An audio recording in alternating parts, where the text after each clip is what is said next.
Oy! Happy Ibon mga kapakpak. Karami, ano? Ma'am Raquel! Ma'am Raquel, thank you so much Ito ba yung request ni Ma'am Raquel? Oh, ito nga yun, yung cinnamon pearl. So, biyahing ano to, saan? Tropang Valenzuela to. Valenzuela. Para sa anak niya.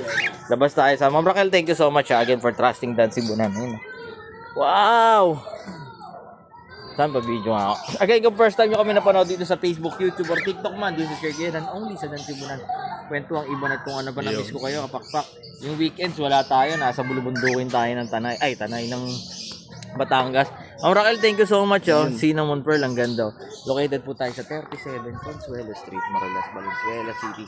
Pwede kayo dumapo rito from Monday to Saturday, 8 a.m. hanggang 8 p.m. ng gabi. Ma'am Raquel, thank you so much for trusting Dan Sibunan. Bisitahin yung mga online store natin. Kapakpak na dyan sa taas ng caption, Lazada, TikTok at Shopee. Again, kapakpak, bisitahin nyo yung mga natin, channel natin, YouTube, TikTok, pati Facebook, ang daming videos dyan. Mag-upload tayo ng mga videos na malulupit na magaganda. Marami kayong matututunan. Only dito sa Dan Sibunan. Siyempre, this is Sir Gueran. Salamat sa pinsan natin. Kuya Oliver in the house.